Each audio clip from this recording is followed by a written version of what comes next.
The Port of Seattle is a major driver in our regional economy, operating some of the region's most essential trade and travel facilities. Every November, the port approves its next year's operating budget and a 5-year capital plan. We want to share some of those highlights, but first, it helps to understand how the port is funded.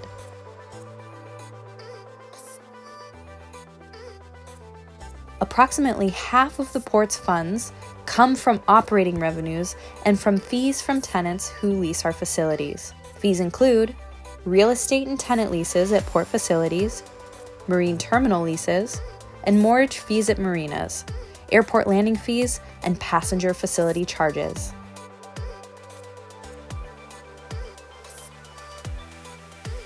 Ports also generate funds from bond proceeds. Bonds are issued by governments and corporations as a way to raise money for upfront investments. Bonds do not generate revenue for ports.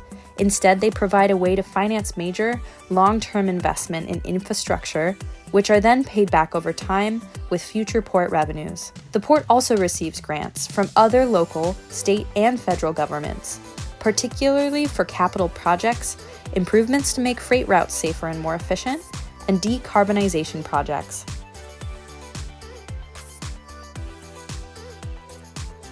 Finally, a very small portion of your King County property tax goes to the port, typically around 1% of your total King County property taxes.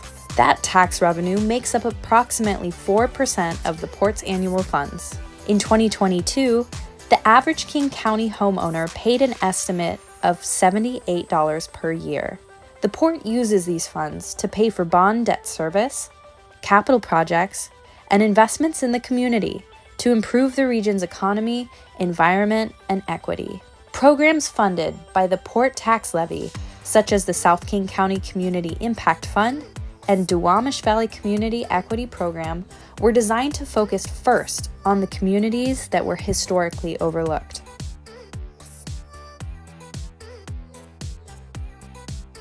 It is important to note that aviation-specific revenue, like airport landing fees and passenger fees, must be reinvested at the airport.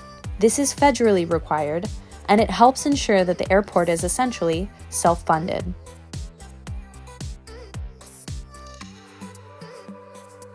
Typically, the port dedicates over 40% of its funds to capital projects.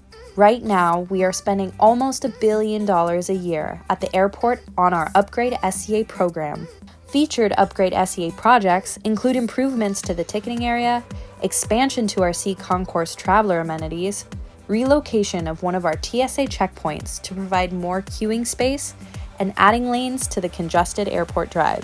We also spend hundreds of millions on improving our seaport for both the Port of Seattle and through our Northwest Seaport Alliance partnership with the Port of Tacoma.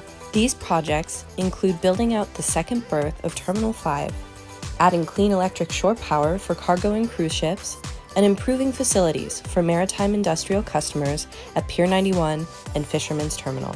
About a third of the port's funds go to operations. This includes investments in our workforce, technology, and our community. The port uses these funds to continue adding family wage jobs, encouraging economic growth, and improving quality of life for all. Finally, the port uses funds to meet our bond repayment and interest obligations. Learn more about our 2024 budget at the port's website